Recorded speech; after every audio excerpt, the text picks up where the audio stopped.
Hello दोस्तों, मैं आयुष दादिश एक बार फिर से आप लोगों का तहे दिल से स्वागत करता हूं। और जैसा कि आप लोग जानते हो, हम लोगों ने 2 पार्ट डिस्कस कर लिए हैं मानव पाचन तंत्र के, और आज ही हम लोग तीसरा पार्ट जो है डिस्कस करने वाले हैं। तो इससे पहले हम लोगों ने बात की थी आहार नाल के भागों की हमने बात की थी। उसमें हमने ये देखा था मुख और मुख गुहा वाला पार्ट हम लोग कर चुके थे आज। और उसके बाद दांत हमने पढ़ लिए थे, टीथ पढ़ लिए थे, टंग पढ़ ली थी। इसके बाद में अगर जो भी कोई नया हो, सबसे पहले चैनल को सब्सक्राइब कर दें और लाइक वाइक तो बाद में कर देना, कोई दिक्कत नहीं है वीडियो पूरा देखने के बाद। तो सबसे पहले हम आहार नाल के भाग पढ़ रहे थे। आहार नाल में जैसे कि आप लोग ये देख पा रहे हो, आप भी इसी तरह खाना खाते हैं और हम सब लोग जो है इसी तरह। ये देखो कार्टून आपको थोड़ा सा रोमांचित करने के लिए मैं यहाँ पे लेके आया हूँ, ताकि आप जो है बोरियत फील नहीं करें। ये देखिएगा, ये कितने चाव से खा रहा है। देखो, ये बर्गर खा रहा है, साथ में ब्रेड है, इसके सॉस की बोतल। इसी प्रकार हम सब लोग भी क्या है भोजन करते हैं। और हमने ये जाना था कि जो भोजन के दौरान जो है खाना होता है, डाइजेस्ट होता है। तो डाइजेस्ट किस प्रकार होता है भोजन, इसी के बारे में हम लोग जो है पिछले 2 दिन से हम चर्चा कर रहे हैं, और आज ये हम तीसरा पार्ट देखने वाले हैं। तो जब हमने बात कर ली थी मुख गुहा की, मुख गुहा के बाद में जो है हमने बात की थी, मुख गुहा के अंदर हमने 2 संरचनाएं देखी थी। एक देखी थी दांत वाली संरचना, तथा दूसरी देखी थी हमने कौन सी, जिह्वा वाली संरचना हम लोगों ने देखी थी यहाँ पे। तो हम लोगों ने फिर उसके बाद में जैसे मान लो जिह्वा के बाद में आती है ग्रसनी, और ग्रसनी के बारे में आज हम बात करने वाले हैं, जिसे फेरिंग्स बोला जाता है। तो फेरिंग्स क्या होता है, जैसे आप लोग क्या है भोजन ग्रहण कर रहे हो, ठीक है, भोजन ग्रहण कर लिया, उसमें आपने दांतों से चबा भी लिया कल, ठीक है। अब ऐसा नहीं कल चबाया आज निकलने में आएगा, हैंड टू हैंड हो जाता है, बट क्या करें अब, है ना। तो चबाने के बाद में जो है उसमें लार मिला दी जाती है, बोलस बना दिया जाता है भोजन का, ठीक है। जिसके बाद में क्या करता है, ये ग्रसनी वाला पार्ट का काम आ जाता है। फेरिंग्स का काम अब आ जाता है यहाँ पे। किसका काम आ जाता है, फेरिंग्स का काम आ जाता है, ये आपकी ग्रसनी, ठीक है। तो अब इसके बाद में जो है हम देखने वाले हैं ग्रसनी के क्या क्या कार्य हैं।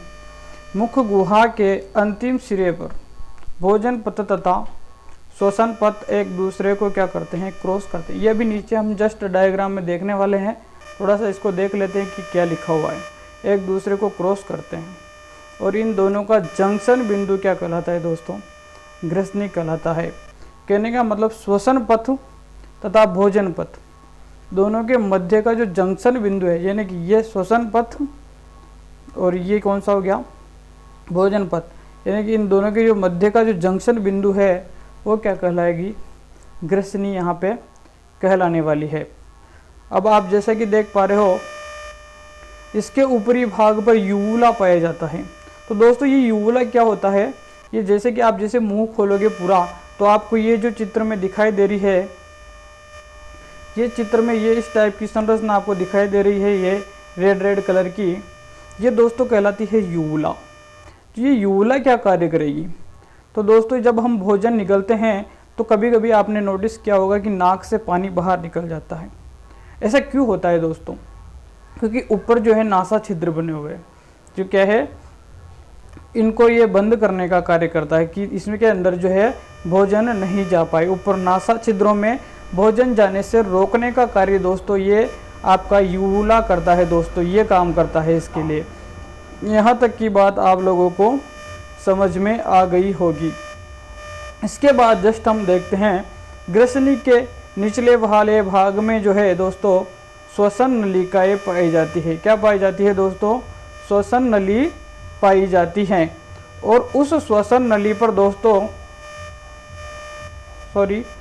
उस श्वसन नली पर जो है आपका एपिग्लोटिस पाया जाता है। दोस्तों क्या पाया जाता है, एपिग्लोटिस पाया जाता है, एपिग्लोटिस पाया जाता है। अब ये एपिग्लोटिस क्या करेगा, जैसे आप भोजन को निगलते हो ना दोस्तों, तो ये क्या करेगा, आपकी श्वसन नली को बंद कर देगा, ताकि जो है आपका भोजन जो है श्वसन नली में नहीं जाए। अब कभी कभी आप देखते हो ना, बड़े बूढ़े कहते हैं ऐसे ज़िंदगी में कि जो है आप भोजन करते हो उस समय बोलना नहीं चाहिए। वो क्यों कहते हैं ऐसा? हालांकि उनको ये नहीं पता है कि ऐसा एपिग्लोटिस के कारण होता है, ये नहीं होता। बट कुछ पुराने लोगों में भी कुछ ऐसी धारणाएं रही होगी जीवन में, है ना, उनको उनकी लाइफ का एक्सपीरियंस तो है ना। तो इस वजह से वो क्या कहते हैं कि जो खाना खाते टाइम पे जो है बोलना नहीं चाहिए, है ना। क्योंकि क्या होता है, जो भोजन होता है, भोजन के कण कहाँ चले जाते हैं दोस्तों? श्वसन नली की ओर गति करते हैं। जब भी तो आप देखते हो कभी कभी खांसी होने लगती है भोजन करते टाइम पे। तो दोस्तों वो लोग क्या करते हैं, कभी कभी हम जो भोजन करते हैं तो क्या होता है, भोजन पच जाता है। तो भोजन को निकालने के लिए हमारी पीछे की साइड में से देते हैं जोर से। क्यों देते हैं? क्योंकि अंदर से क्या है, प्रेशर जनरेट हो और जो भोजन के तंतु जो फंसे हुए हैं श्वसन नली में वो क्या आ जाए, बाहर निकल जाए, ताकि श्वसन में जो है कठिनाई महसूस नहीं होगी। समझ रहे हो मेरी बात को? यहाँ तक आप लोग समझ चुके होंगे। अब हम देखते हैं ग्रसनी की संरचना। ग्रसनी को 3 पार्ट में डिवाइड किया गया है। कितने पार्ट में? 3 पार्ट में। पहला होता है यहाँ पे, ये आप देख रहे हो, नेसोफेरिंग्स, फिर ओरोफेरिंग्स और एक होता है लेरिंगोफेरिंग्स। इसको हिंदी में बोलते हैं यहाँ पे नासाग्रसनी, मुखग्रसनी और कंठग्रसनी। आप इनकी तीनों की स्ट्रक्चर भी देख पा रहे होगे। ये यहाँ पे नाक की ऊपर की साइड में जो ये जा रही है नलिका, इसे कहते हैं नासाग्रसनी। ये एक मुख वाली होती है, इसे कहते हैं अपन ओरोग्रसनी। और ये एक जो है लेरिंग्स की ओर जा रही है, इसे कहते हैं हम लेरिंगोग्रसनी। अब आपका एपिग्लोटिस जो है ये इस जगह पे पाया जाएगा। कहाँ पे पाया जाएगा? इस जगह पे एपिग्लोटिस। और ये यूकुला वाला जो पार्ट जो आप देखते हो, ये यहाँ पे इस जगह पे भी मैंने बताया था पूरा चित्र में, ये यूवुला वाला पार्ट होगा। तो यूवुला वाला पार्ट जो है भोजन को नासा में जाने से रोकेगा। और ये जो आपका एपिग्लोटिस वाला पार्ट है जो कहाँ पे जाने के लिए रोकेगा? कंठ में, यानी कि श्वसन नली में जाने के लिए भोजन को रोकेगा। तो हमने अच्छे से ग्रसनी वाला टॉपिक डिस्कस किया है। इसके बाद हम देखते हैं ग्रास नली। तो इसके जस्ट नीचे होती है ग्रास नली, ठीक है। ये आप देख पा रहे हैं ग्रास नली, ये दोस्तों ये वाली, ठीक है, ये ग्रास नली है आपकी। इसमें क्या होता है दोस्तों? इसमें होता है पैरासाइटिक मूवमेंट, यानी कि क्रमाकुंचन की गतियाँ इसमें पाई जाती है दोस्तों। किसकी गति पाई जाएगी? क्रमाकुंचन की गति पाई जाएगी। तथा साथ में क्या होता है, इसमें श्लेष्मा होता है जो क्या करता है भोजन को निगलने में। यानी कि भोजन, अगर मान लो अपना सारे टाइप के भोजन करते हैं ना, कुछ मान लो आप चिपचिपा भोजन मान लो, है ना, कुछ ठोस टाइप का मान लो। तो मान लो अगर इसमें अगर श्लेष्मा नहीं होती तो वो फिसलन नहीं होती भोजन की, और फिसलन नहीं होती तो भोजन कहाँ यहीं बीच में अटक जाता ना। समझ रहे हो मेरी बात को? तो ये अपन यहाँ पे पढ़ भी सकते हैं, नीचे मैंने पूरा टाइप किया हुआ है, तो एक बार इसको भी देख लेते हैं। तो यहाँ पे है जो ग्रसनी का अंतिम भाग होता है, जो कहाँ पे लेके जाएगा? आमाशय में लेके जाएगा। ये आमाशय बना हुआ है दोस्तों, ये यहाँ पे देखो आप थोड़ा सा, है ना, आमाशय में लेके जाएगा। इसमें क्या होते हैं, किसी भी प्रकार का पाचन नहीं होता है ग्रसनी में, किसी भी प्रकार का क्या नहीं होगा? पाचन नहीं होगा। लेकिन इसमें कौन सी गति होगी? पैरासाइटिक मूवमेंट, यानी कि क्रमाकुंचन की गति होती है, जिसके द्वारा भोजन को क्या किया जाता है? आगे की ओर गति करवाई जाती है। आगे की ओर क्या करवाई जाती है? गति करवाई जाती है। तथा इसमें क्या पाई जाती है? श्लेष्मा पाई जाती है। क्या पाई जाती है? श्लेष्मा इसमें पाई जाती हैं, जो कि क्या करती है? भोजन की ग्रास नली को क्या बनाती है दोस्तों? चिकना बनाने का कार्य करती है। और बात करें इसकी लंबाई की, जो इसकी लेंथ होती है 25 सेंटीमीटर की होती है। कितनी होती है दोस्तों? 25 सेंटीमीटर की इसकी लेंथ होती है। इसके बाद में हम बात करेंगे आमाशय यानी कि स्टमक की दोस्तों। अब जैसा कि अभी आपने थोड़ी सी देर पहले भी आपने क्या देखा था, देखो बिल्कुल मैं ना शानदार शानदार चित्र डायग्राम ऐसे शायद ही आपको किसी यूट्यूबर ने अवेलेबल कराए होंगे, और शायद ही ऐसा कोई करवाएगा। तो ये अभी अपन ने हम जस्ट ग्रास नली देखी थी, और हमने ये टॉपिक भी डिस्कस किया था कि जो ग्रास नली है वो किससे जोड़ेगी दोस्तों? आमाशय से आपको जोड़ेगी। किससे जोड़ेगी? आमाशय से जोड़ेगी। ये आमाशय है दोस्तों पूरा का पूरा, ये पूरा का पूरा क्या है दोस्तों? आमाशय है। समझ रहे हो मेरी बात को? ये पूरा का पूरा क्या है? आमाशय। तो आमाशय का जो फर्स्ट वाला पार्ट होता है ना दोस्तों, ये वाला, ये वाला पार्ट, जो ये वाला पार्ट है, इसमें आके आमाशय का जो ये वाला पार्ट है ना, फर्स्ट नंबर का, ये होता है कार्डियक। कार्डियक बोलते हैं इसको, कार्डियक क्या बोलते हैं, कार्डिया। अब जैसे आपने देखा होगा कार्डियक का मतलब क्या था, हार्ट के जस्ट नीचे वाला पार्ट जो है ना, हार्ट के जस्ट नीचे, आपके दिल के करीब, बिल्कुल हाँ शाबाश, आपके दिल के करीब, आपके दिल के नीचे की साइड में, दिल के अंदर नहीं, दिल के अंदर तो किसी और की तस्वीर बसा रखी होगी आपने, समझ गए होंगे मेरी बात को। भावनाओं की कदर करता हूँ मैं आपकी।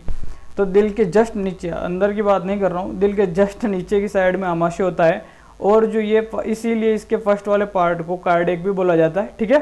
तो ये जो पार्ट क्या कहलाएगा, कार्डियक कहलाएगा दोस्तों, जिससे क्या जुड़ी रहेगी, इसोफेगस यानी कि ग्रास नलिका जो है वो जुड़ी होती है ये। अब इसके बाद वाला ये ऊपर वाला भाग दिख रहा होगा, ये पूरा का पूरा फंडिस कहलाता है, ये वाला पार्ट। हालांकि इस वाले पार्ट को बॉडी बोला जाता है, बाकी ठीक है, आपके एनसीईआरटी के अकॉर्डिंग अपन चल रहे हैं। और उसमें फंडस, और ये जो लास्ट वाला पार्ट है ये पाइलोरस, ये लास्ट वाला पार्ट पाइलोरस है, ये पाइलोरस, ये लास्ट वाला पार्ट, ठीक है। ये 3 पार्ट होते हैं इसके अंदर, कौन कौन से, कार्डियक, कार्डियक, फंडस और ये पाइलोरस, सॉरी पाइलोरस वाला, ठीक है ना। अब ये पाइलोरस वाला जो पार्ट है ना, ये पाइलोरस वाला पार्ट, ये आगे जाके छोटी आंत को से कनेक्ट हो जाएगा, किससे हो जाएगा, छोटी आंत से कनेक्ट। तो अपन नीचे देखते हैं वैसे इसमें क्या क्या होता है। ये देखो दोस्तों, आमाशय होता है जे शेप्ड होता है, जे के जैसी इसकी आकृति होती है, जैसा कि आप लोग देख पा रहे हैं, ये जे शेप्ड में है पूरा का पूरा, ये इस टाइप से जे है ना। आमाशय की आकृति कैसी होती है, बहुत बार क्वेश्चन भी आ चुका है डायरेक्टली, तो हम सीधा लिख देंगे जो आमाशय की आकृति होगी वो कैसी होगी दोस्तों, जे शेप्ड होगी। अब यहाँ पे जो भोजन है, यहाँ पे भोजन कम से कम 4 से 5 घंटे रुकता है भोजन। यहाँ पे कितने घंटे रुकता है, 5 घंटे रुकता है, ठीक है। अब इसके बाद में जैसा लिखा हुआ है यहाँ पे काइम, तो आमाशय में जो भोजन होता है ना वो अल्प रूप से पच जाता है, पूरी तरह से तो नहीं पाचन होता है ना, नहीं तो डायरेक्ट रेक्टम से ही जुड़ जाता अगर पूरी तरह से ऐसा होता तो अल्प रूप से यानी कि हल्का फुल्का पाचन अच्छे से यहाँ पे हो जाता है, जिसको क्या कहते हैं हम लोग, काइम कहते हैं। क्या कहते हैं, काइम कहते हैं। आमाशय में पचित भोजन को क्या बोलेंगे दोस्तों, काइम। ये बहुत इंपॉर्टेंट क्वेश्चन है, यानी कि एग्जाम में पूछा जा चुका है। काइम, काइम किसे कहते हैं, तो आमाशय में पचित भोजन को काइम कहते हैं। साथ ही एक चीज़ और याद रखना आप, जो आपकी जो मुख जो लार ग्रंथि है ना, उसके बाद ग्रसनी में जो भोजन जाता है उसे कहते हैं बोलस। क्या कहते हैं दोस्तों, बोलस कहते हैं। ग्रसनी में जो भोजन जाता है लार मिलने के बाद में, लुगदी नुमा जो भोजन होता है उसे कहेंगे बोलस। क्या कहेंगे, बोलस। आमाशय के भी 3 पार्ट होते हैं, हमने देख ही लिया, जैसे कि कार्डियक वाला पार्ट देख ही लिया आपने। इधर से कार्डियक वाले भाग से जो है हमने ये देखा था अभी जस्ट, ग्रास नली जो है आमाशय में प्रवेश करती है, देखा था ना अभी अपन ने, ग्रास नली प्रवेश कर रही थी आमाशय में, इसमें नया कुछ भी नहीं है। जो मध्य वाला भाग था वो कार्डियक और पाइलोरस को जोड़ रहा था, यानी कि ऊपर वाले और नीचे वाले पार्ट को जोड़ने वाला कौन सा भाग था, फंडिस था। ये हमने देखा ही था अभी, है ना, फंडिस देख लिया हमने। इधर से हमने और क्या देखा था, आमाशय का अंतिम भाग होता है जो छोटी आंत को जोड़ने का कार्य करता है, कौन, पाइलोरस। अभी देखा था हमने, जस्ट कोई नई बात नहीं है दोस्तों इसमें, ठीक है ना। अब जैसे कि आमाशय की ये दीवारें है ना, एक सेकंड में बताता हूँ आपको, ये वाली ये दीवारें चारों ओर की, ठीक है ना, इन दीवारों में जठर ग्रंथियाँ पाई जाती है दोस्तों। क्या पाई जाती हैं, जठर ग्रंथियाँ, जो क्या करती हैं, इसमें जठर रस मिलाने का कार्य करती हैं ताकि भोजन को पाचन का कार्य हो सके। तो आमाशय में कौन कौन से जो है गैस्ट्रिक जूसेज पाए जाते हैं, यानी कि कौन कौन से गैस्ट्रिक जूसेज पाए जाते हैं, इनके बारे में हम लोग यहाँ पे डिस्कस करते हैं। इंपॉर्टेंट क्वेश्चन है, बहुत ये ध्यान रख लेना आप, ये क्वेश्चन बन चुके हैं। पेप्सिन, ठीक है, पेप्सिन का क्या काम होता है, ब्रेक डाउन ऑफ प्रोटीन, यानी कि प्रोटीन को तोड़ने का काम करता है। कौन करता है, वो पेप्सिन करता है। पेप्सिन क्या कार्य करेगा, प्रोटीन को तोड़ने का। तो ये प्रोटीन को किस में तोड़ेगा भाई, ये प्रोटीन को तोड़ेगा ये पेप्टाइड्स में। किस में तोड़ेगा, पेप्टाइड्स में। कौन तोड़ेगा, पेप्सिन। किसको तोड़ेगा, प्रोटीन को। किस में तोड़ेगा, पेप्टाइड्स में। ये ध्यान रखना, बहुत इंपॉर्टेंट क्वेश्चन है। HCl का pH, ये pH क्या होता है दोस्तों? pH आप जानते होंगे, पोटेंशियल ऑफ हाइड्रोजन। pH क्या होता है? पोटेंशियल ऑफ हाइड्रोजन, है ना। तो ये क्या करता है, इसका जो pH है HCl अम्ल का, हाइड्रोक्लोरिक अम्ल का पीएच, ये जो HCl पाया जाता है आमाशय में, आप सभी लोग जानते हुए थे, है ना। और जो इसका pH है वो कितना होगा? 1.8 इसका pH होगा। काम क्या करता है? भोजन को अम्लीय बनाने का। आप जानते हो HCl खुद एक अम्ल है। HCl खुद क्या है? एक अम्ल है दोस्तों। HCl क्या है? अम्ल है। तो ये क्या करेगा? बहुत ही जबरदस्त अम्ल है, 1.8 pH वाला। सोचो आप, HCl क्या है? खुद एक अम्ल है जो कि भोजन को क्या करेगा? अम्लीय बनाने का कार्य करेगा। और ये क्या करेगा? भोजन को जीवाणु, भोजन में जो उपस्थित जो बाकी कुछ बचे हुए जीवाणु है ना, उनको क्या करेगा? नष्ट करने का काम जो है ये HCl करता है। फिर इसके बाद में हम बात करते हैं रेनिन की। तो रेनिन क्या करेगा? रेनिन करेगा break down of milk protein. किसका ब्रेक डाउन करेगा दोस्तों?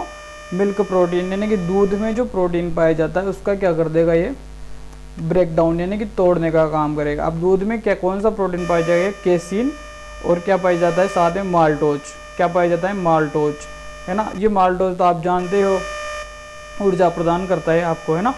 और ये जो है केसिन, ये दूध में पाए जाने वाला प्रोटीन है, और इसका ब्रेक डाउन कौन करता है? रेनिन करता है। ये सब प्रोसेस किस में होगी? आपकी स्टमक यानी कि आपके आमाशय में होती है। यहाँ तक की बात एकदम से आपको क्लियर हो चुकी होगी। इसके बाद में जो है आमाशय का पार्ट, ये आप देख पा रहे हो, बिल्कुल एक एक चित्र मैंने यार ऐड किए हैं आप लोगों के लिए, है ना। ये जो आमाशय वाला पार्ट ये आप देख रहे हो, छोटी आंत के ड्यूडिनम वाले भाग से जुड़ा है। किससे जुड़ा है? ड्यूडिनम वाले भाग से। अब छोटी आंत 3 टाइप की होती है, ड्यूडिनम, जेजुनम और इलियम। इंग्लिश में ही याद करना, हिंदी में बिल्कुल याद मत करना। हिंदी में नाम अगर चेंज कर दिए तो हालत ख़राब हो जानी है वहाँ पे, ठीक है। अंग्रेजी भी फट लियो यार थोड़ी घनी, है ना। तो ड्यूडिनम, जेजुनम और इलियम, DJI ऐसे याद रखना, DJI, है ना, DJ वाली आई, DJI, ठीक है ना। तो ड्यूडिनम, जेजुनम और इलियम, ठीक है। तो यहाँ पे एक चीज़ और देखना आप, जो आपके जो ये ड्यूडिनम वाला पार्ट है ना, इसी के अंदर ये यहाँ पे जो है, एक तो आपकी कौन सी ग्रंथि आ जाएगी? पित्त रस वाली ग्रंथि। एक यहाँ से अग्नाशयी रस वाली ग्रंथि आ जाएगी। तो आपका पित्त रस और अग्नाशयी रस भी यहीं पे इस ड्यूडिनम वाले पार्ट में ही जो है आके मिलता है। इसके बाद हम देखते हैं आगे। अब ड्यूडिनम वाला पार्ट जैसे कि आप ये देख पा रहे हो, इसमें ये ड्यूडिनम वाला पार्ट यहाँ से यहाँ, यहाँ से इधर, इधर, है ना। और ये यहाँ पे आ गया जेजुनम। ये इस वाले यहाँ तक पहुँचने वाले पार्ट को क्या कहेंगे? जेजुनम, यानी कि ये मध्यस्थ पार्ट होता है, ठीक है, मध्यस्थ पार्ट होता है। इसके बाद में हम देखते हैं जेजुनम वाला पार्ट जो है, जेजुनम वाला पार्ट ये आ रहा है इधर, है ना, इधर आ रहा है। और ये यहाँ पे आके कौन सा पार्ट हो गया? लास्ट वाला पार्ट, इलियम। ये बात कर ली अपने छोटी आंत की, ठीक है। अब छोटी आंत का इलियम वाला पार्ट बड़ी आंत में जाएगा, ठीक है। छोटी आंत का पार्ट किस में जाएगा? ये यहाँ पे, ये देखो, बड़ी आंत में जा रहा है, ठीक है। कौन से वाले पार्ट में? सिकम, कोलम और रेक्टम, है ना। कोलम, सिकम और रेक्टम वाले पार्ट में जो है ये जाता है, ठीक है। तो ये वाला पार्ट हो गया सिकम। यहाँ पे लिखा हुआ नहीं है शायद, फिर नीचे अपन देख लेंगे और डिस्कस करेंगे जब, है ना। सिकम, फिर ये वाला कोलन, और ये लास्ट वाला जो पार्ट है ये रेक्टम, ठीक है। ये तीनों पार्ट आपको समझ में आ गए होंगे। ये सिकम वाला पार्ट होता है ना, इसमें पाया जाता है एक वर्मीफॉर्म अपेंडिक्स, ठीक है। क्या पाया जाएगा? Vermiform appendix. ये क्या काम करता है? ये बहुत इंपॉर्टेंट है दोस्तों। ये आपको अतिवृद्धि दिख रही होगी, ये इस जगह पे दिख रही है ना, ये साइड में देखो आप, ठीक है। ये और मैं आपको अच्छे से बताता हूँ, ये रहा, ठीक है ना, ये अपेंडिक्स वाला। तो ये वर्मीफॉर्म अपेंडिक्स क्या है दोस्तों? हमारे पूर्वजों में पाया जाता था पहले। पूर्वजों का मतलब जो अब आदि मानव टाइप के लोग हुआ करते थे। अब आपने देखा होगा कि वो घास फूस वगैरह, पत्तियाँ सब कुछ खाते थे, वो खाने भी न छोड़ा चाहो मतलब। अब बार अपन अगर घास फूस खा ले ना तो 3 दिन तक तो सदन न बैठ भाई कहीं करना चाहो अपन, वो खाते थे। और उनमें ये पार्ट पाया जाता था। क्यों पाया जाता था? इस पार्ट से क्या होता है दोस्तों, सेल्यूलोज का पाचन होता है। और अभी हम ऐसे खाद्य पदार्थ नहीं खाते हैं कि अपन को सेल्यूलोज का पाचन करने की जरूरत पड़े। यहाँ पे समझ रहे हो मेरी बात को? तो ये क्या है, मनुष्य में अब अवशेषी अंग के रूप में पाया जाता है, इसकी यहाँ पे कोई ज़रूरत नहीं है। और कभी कभार क्या हो जाता है, हम क्या भोजन करते हैं तो भोजन के कुछ कण जो है इस पार्ट में चले जाते हैं, वर्मीफोर अपेंडिक्स में। इसको कृमिरूपी परिशेषिका कहते हैं हिंदी में। तो ये वर्मीफोर अपेंडिक्स में जब भोजन चला जाता है तो वो सड़ने लग जाता है दोस्तों, और कभी कभी हमारे बहुत तेज दर्द होने लग जाता है। फिर हम कहते हैं कि हमारा अपेंडिक्स हो गया, ऑपरेशन करानी पड़ लो। तो फिर क्या है दोस्तों, इसका ऑपरेशन करवाया जाता है और इसको बाहर निकाला जाता है। यहाँ तक की बात आप लोगों को समझ में आ गई होगी। फिर ये लास्ट वाला पार्ट आप देख रहे हो, ये लास्ट वाला पार्ट रेक्टम है ना, ये रेक्टम वाला पार्ट आ गया दोस्तों। और इस पार्ट से क्या होगा, भोजन का जो मल के रूप में बाहर निष्कासित कर दिया जाता है। यहाँ तक की बात आपको समझ में आ गई होगी। चलो फिर एक बार और देखते हैं। ये जो है छोटी आंत जो लंबाई होती है दोस्तों, एनसीईआरटी के अकॉर्डिंग बोल रहा हूँ मैं, बिल्कुल ये राजस्थान बोर्ड की किताब के अनुसार 7 मीटर होती है। आहार नाल का सबसे लंबा भाग होता है छोटी आंत। आहार नाल का सबसे लंबा भाग, इंपॉर्टेंट क्वेश्चन यही है, आहार नाल का सबसे लंबा भाग छोटी आंत होती है, ठीक है। और इसके 3 पार्ट हमने देखे थे, ड्यूडेनम, जेजुनम और इलियम।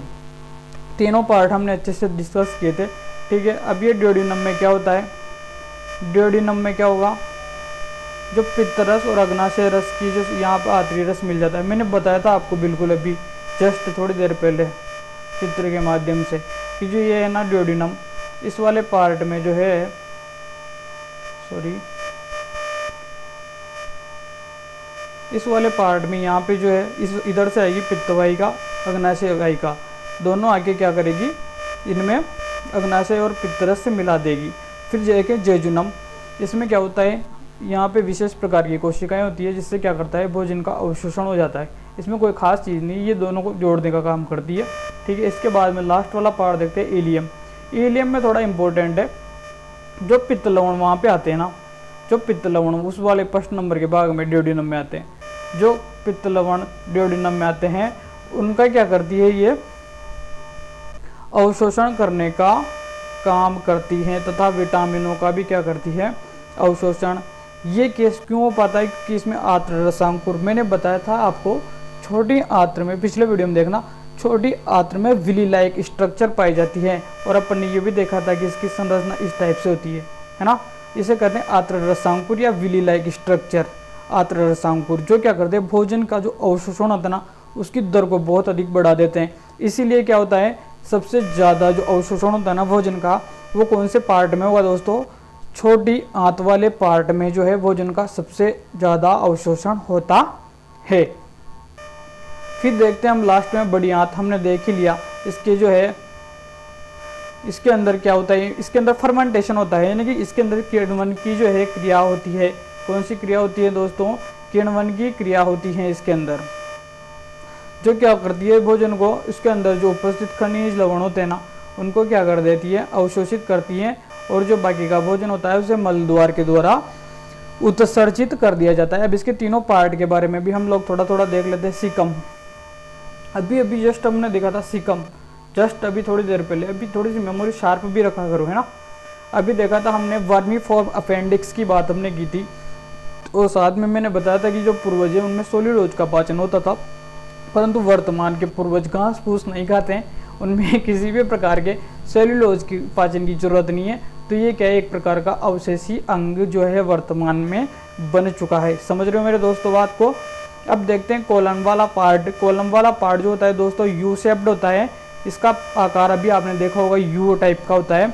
और इसकी जो लेंथ होती है दोस्तों 1.3 मीटर, और इसके 4 भाग है ना, ये चारों याद कर लेना ऐसे ऐसे, आरोही, बृहदांत्र, अनुप्रस्थ, अवरोही और सिग्माकार। केवल नाम याद रख लेना, कोई इंपॉर्टेंट क्वेश्चन यहाँ से नहीं बनने वाला है। इन नाम से जरूर पूछ ले अगर आपकी किस्मत खराब हो तो, वरना यहाँ से भी कोई क्वेश्चन नहीं पूछा जाता। आरोही वृदांत, अनुप्रस्थ वृदांत, अवरोही वृदांत और सिग्माकार वृदांत्र। फिर लास्ट वाला पार्ट है रेक्टम। रेक्टम क्या करेगा, ये लास्ट पार्ट होता है, जैसा कि इसमें लिखा हुआ है 20 सेंटीमीटर का होगा। और ये क्या करेगा, मल द्वार एनस से जुड़ जाएगा और क्या कर देगा, हमारे अंदर जितने भी अपशिष्ट पदार्थ थे उनको क्या कर देगा, बाहर निकालने का कार्य दोस्तों कर देगा। आज की क्लास में सिर्फ इतना ही, और बचा हुआ थोड़ा सा टॉपिक है जो लास्ट में ग्रंथियों वाला बच रहा है, उसको अपन कल की क्लास में कंप्लीट करेंगे। धन्यवाद। जय श्री राम।